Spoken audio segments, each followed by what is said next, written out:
समृद्ध बनने की असीम शक्ति। Doctor Joseph Murphy. अध्याय 6। दान का जादुई नियम। टाइद शब्द का अर्थ है 10वां हिस्सा। मनुष्य की आमदनी का वह हिस्सा जो युगों युगों से पवित्र उद्देश्यों के लिए समर्पित होता रहा है। प्रारंभिक काल से खेतों, फलों और मवेशियों से होने वाली सालाना आमदनी का कुछ हिस्सा ईश्वर की सेवा में अर्पित किया जाता रहा है। यह परंपरा बेबीलोनिया से रोम तक के निवासियों में प्रचलित थी। दान के नियम को लेकर बाइबल में एक रूपता का अभाव है।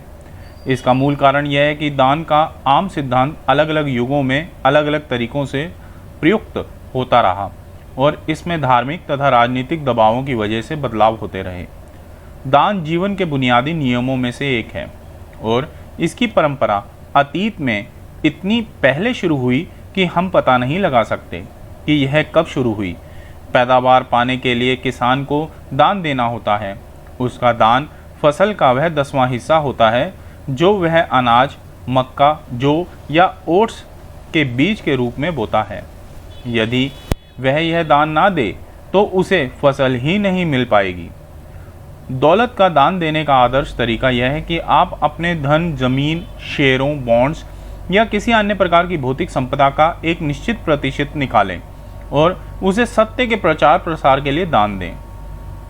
आमतौर पर उन चर्चों या परोपकारी संस्थाओं के सहयोग के लिए जो ईश्वर के शाश्वत सत्य के प्रचार प्रसार में संलग्न हैं। दान का वास्तविक अर्थ। दान केवल वह पैसा ही नहीं है जिसे आप अपनी मनपसंद धर्म प्रचारक संस्था और आध्यात्मिक गतिविधि की मदद करने के लिए खुले हाथ से देते हैं। इसका संबंध तो आपकी मान्यताओं, विश्वासों, अनुमानों और धारणाओं से भी है जिन्हें आप अपने, दूसरों तथा पूरे संसार के बारे में मन ही मन सत्य मानते हैं। आप चेतन रूप में अपने ईश्वर और सृष्टि के बारे में जिसे सच मानते हैं और जिस पर विश्वास करते हैं वह भी अवचेतन मन के खजाने को दिए निवेश ही है। याद रखें कि असीम प्रज्ञा आपके विचार की प्रकृति के अनुसार प्रतिक्रिया करती है। ईश्वर आपके स्वयं के विचार, कल्पना और विश्वास के अलावा आपके लिए कुछ नहीं करेगा। ईश्वर ने आपका सृजन किया है और उसने सृष्टि तथा उसकी सभी चीज़ों का सृजन किया है। आप अपने भीतर की शक्ति और बुद्धिमत्ता का लाभ उठाने के लिए यहाँ आए हैं। आप भरपूर, खुशहाल और समृद्ध जीवन जीने के लिए यहाँ आए हैं। आप दूसरों की दौलत, समृद्धि, सफलता और अच्छाई में योगदान देने के लिए भी यहाँ आए हैं। एक वकील को दान के जादू का पता चला। जब मेरे एक वकील मित्र ने मुझे अपनी एक समस्या बताई तो मैंने उसे दान का आध्यात्मिक अर्थ समझाया।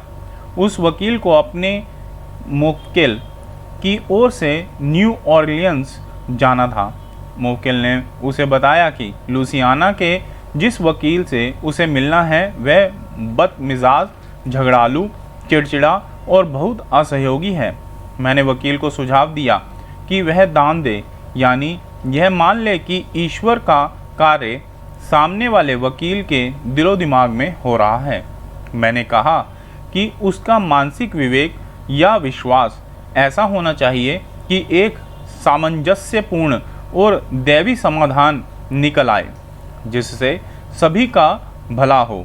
फलस्वरूप यात्रा से पहले मेरे वकील मित्र ने बहुत बार प्रार्थना की कि न्यू ऑरलियंस में दूसरे वकील के साथ होने वाली उसकी मुलाकात में सद्भाव, शांति, प्रेम और समझ का माहौल बना रहे।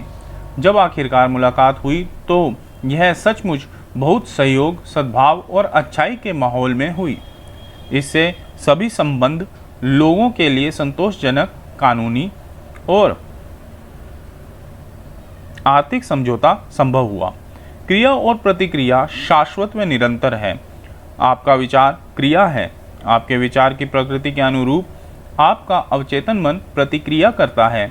सबसे महत्वपूर्ण बिंदु यह एहसास करना है कि किसी भी मुलाकात, सौदे या गतिविधि के पीछे के आध्यात्मिक विचार से ही परिणाम मिलते हैं। ऊपर दिए उदाहरण में वकील को इस गहन सत्य का तुरंत एहसास हो गया कि हर चीज आपकी मान्यता और विश्वास के अनुरूप ढल जाती है।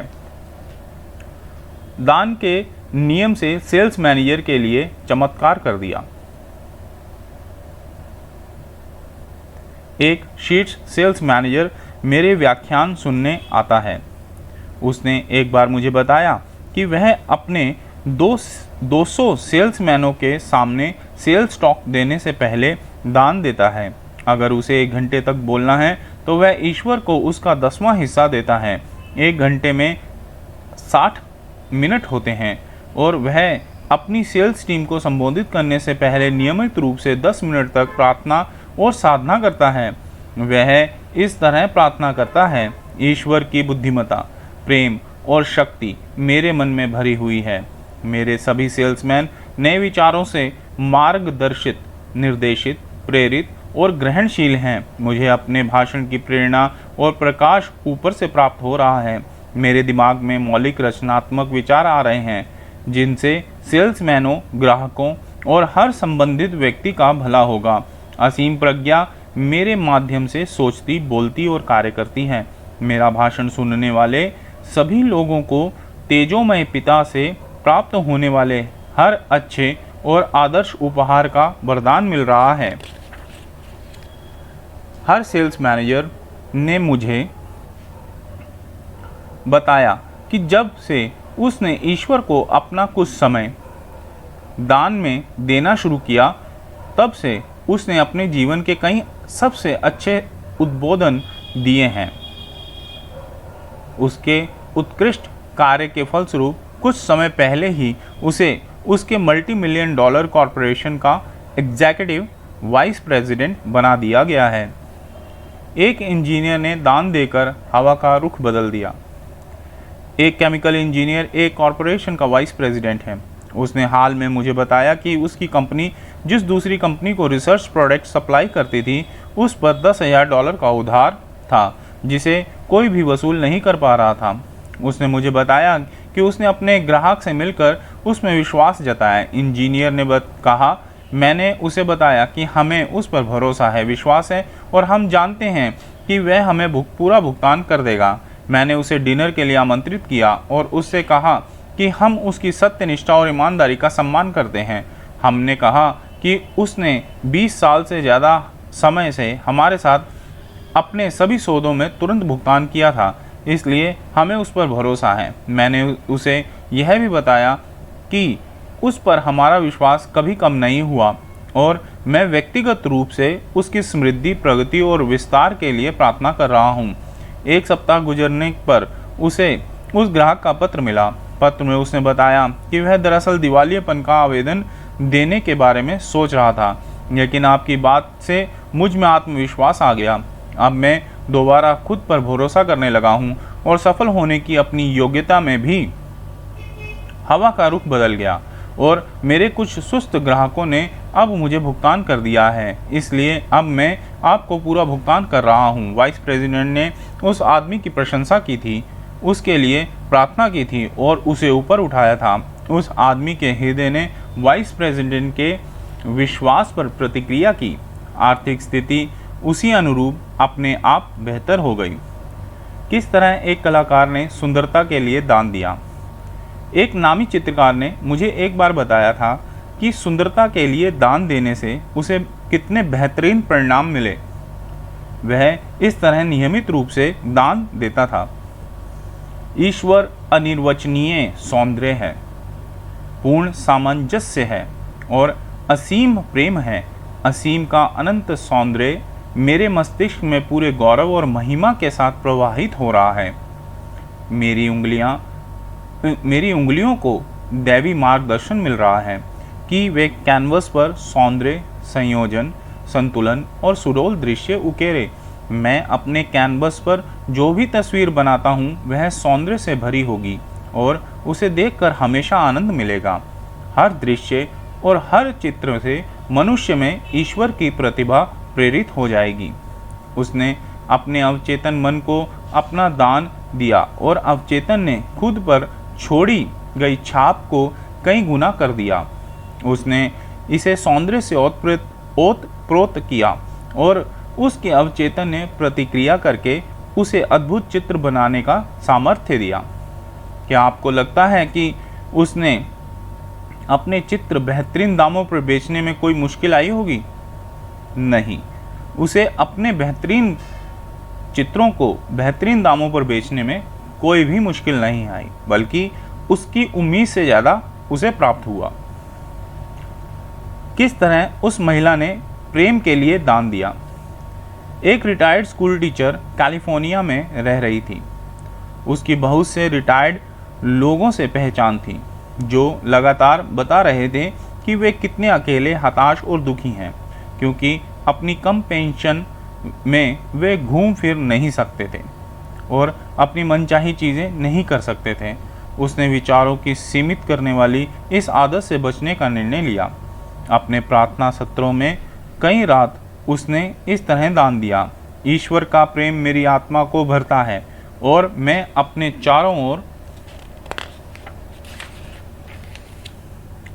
ओर के तथा हर जगह के सभी लोगों के प्रति प्रेम व सद्भाव संप्रेषित करती हूँ। ईश्वर का प्रेम मेरे माध्यम से सद्भाव, प्रेम, सहचार्य, दौलत और सच्ची अभिव्यक्ति के रूप में प्रवाहित होता है। ईश्वर मेरा मार्गदर्शक है और मुझे कभी धन, प्रेम, सौंदर्य या सहचर्य की कमी नहीं पड़ेगी। ईश्वर मेरी प्रार्थना को इसी समय पूरा करता है, जिसके लिए मैं धन्यवाद देती हूँ। कुछ सप्ताह बाद इस रिटायर्ड स्कूल टीचर को एक अमीर महिला ने साथी और दुभाषीय के रूप में आमंत्रित किया, जो सैर सपाटे और कामकाज के सिलसिले में फ्रांस, जर्मनी, स्विट्जरलैंड जा रही थी। रिटायर्ड स्कूल टीचर का जर्मन और फ्रांसीसी भाषा का ज्ञान था, जो पहले बच्चों को शिक्षा देने तक ही सीमित था। बहुत कारगर साबित हुआ और उसे अपनी सेवाओं के बदले अच्छा भुगतान भी मिला। उसने मुझे पत्र लिखकर बताया कि इस विदेश यात्रा में उसे जीवन में सबसे ज़्यादा आनंद आया। अब उसकी नौकरी स्थायी हो चुकी है, क्योंकि वह अमीर महिला उसे अपने लिए अनिवार्य मानती है।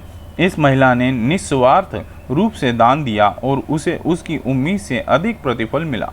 उसका रहस्य अब सबका रहस्य है। देने और पाने का नियम। आप जितना ज़्यादा प्रेम और सद्भावना देते हैं, बदले में आपको उतना ही ज़्यादा मिलेगा। दान का नियम अवश्यंभावी रूप से यह तय करता है कि हम जो भी देते हैं, चाहे वह सद्भावना हो या दुर्भावना, वह हमारी ओर लौट कर आएगा और प्राय कई गुना होकर आएगा। यह अटल नियम है कि समान चीज़ें समान चीज़ों को आकर्षित करती हैं और आप अपने अवचेतन में जो भी बातें हैं, वही आप जीवन में परिस्थितियों, अनुभवों और घटनाओं की फसल के रूप में काटेंगे।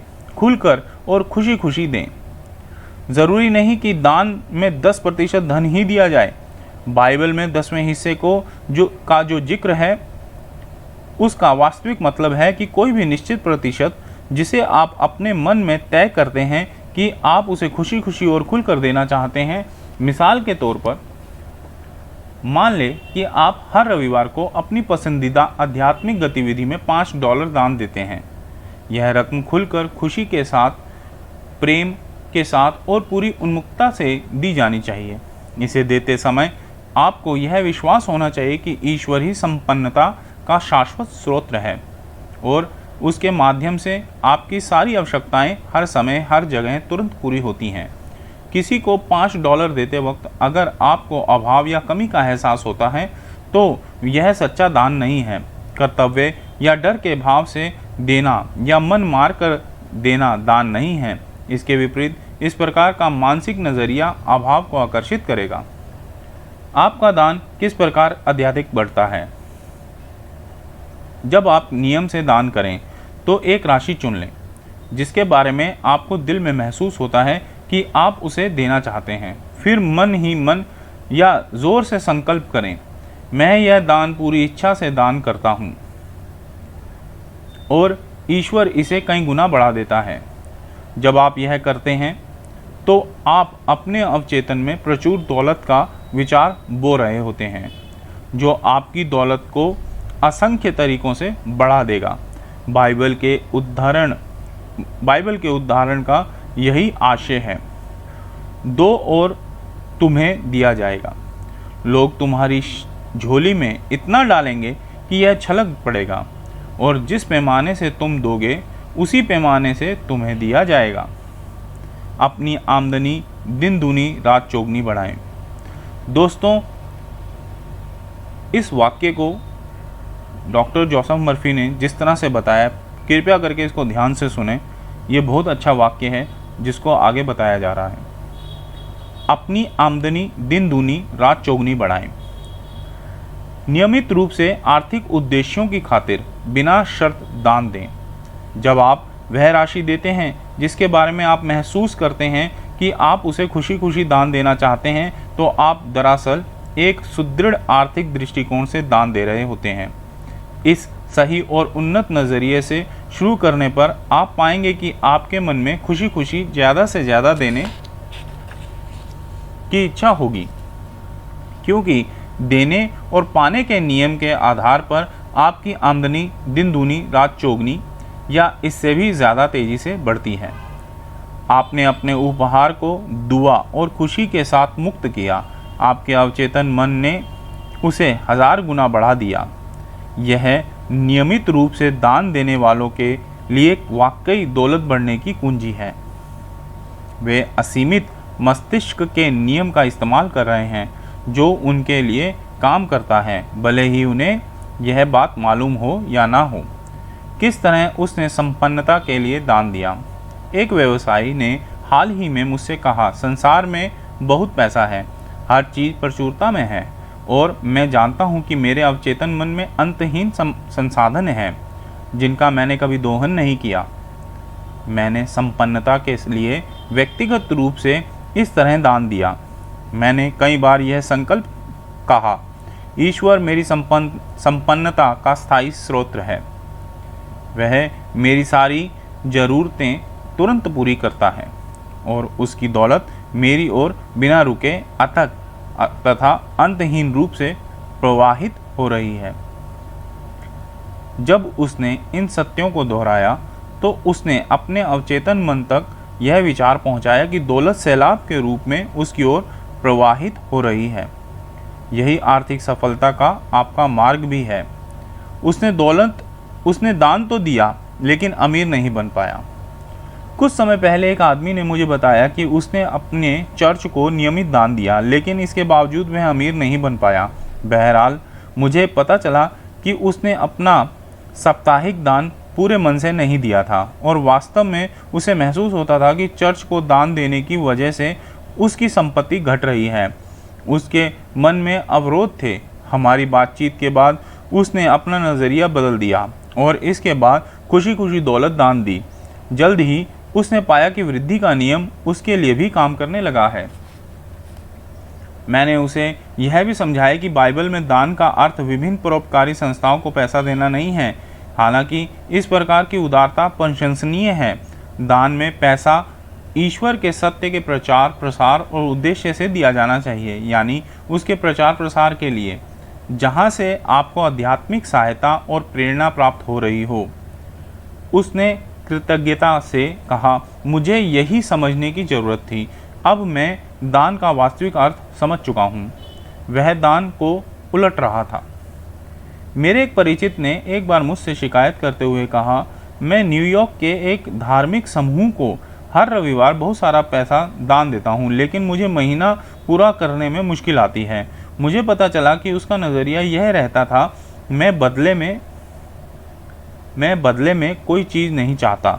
बाइबल कहती है कि जैसा मनुष्य आदेश देगा वैसा ही होगा। उसने अपने अवचेतन मन को अपना आदेश दे दिया था और अवचेतन ने उसका अक्षरशः पालन किया।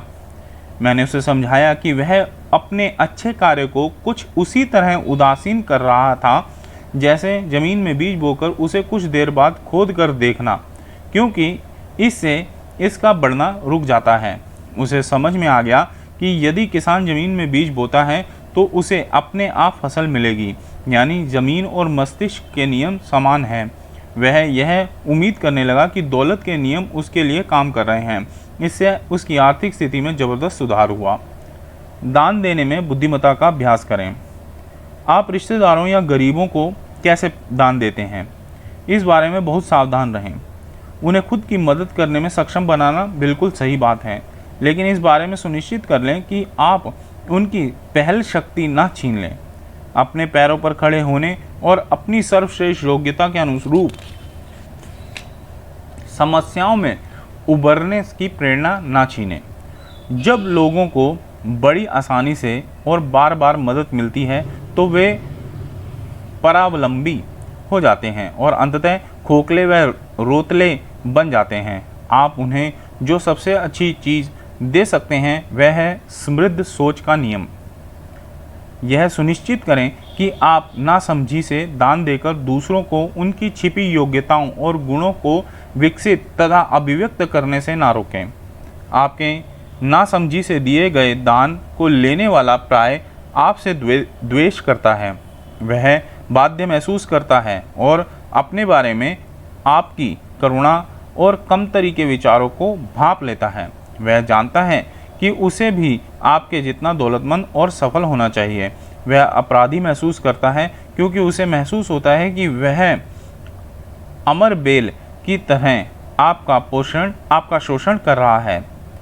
इसके फलस्वरूप देने वाले के प्रति अपराध बोध और द्वेष का गहरा एहसास विकसित होता है। उसके मस्तिष्क के नियमों और अवचेतन की कार्यविधि का ज्ञान उसे मस्तिष्क के नियमों और अवचेतन की कार्यविधि का ज्ञान दें। इसके बाद उसे कभी बासी रोटियों, पुराने कपड़ों या किसी भी प्रकार के दान की जरूरत नहीं पड़ेगी, क्योंकि आपने उसके सामने यह उजागर कर दिया है कि अनंत खजाने तक पहुंचने की क्षमता उसी के भीतर मौजूद है और समय के साथ उसे सारी दौलत मिल सकती है। आप दिन भर दान से दे सकते हैं।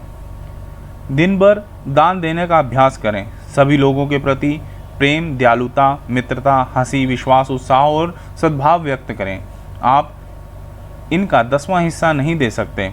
ये गुण विभाजित या बहुगुणित नहीं किए जा सकते हैं। ये तो सर्वव्यापी, अजर और असीमित हैं। आपके भीतर मौजूद ये दैवी गुण और विशेषताएं कभी भी बूढ़े नहीं होते।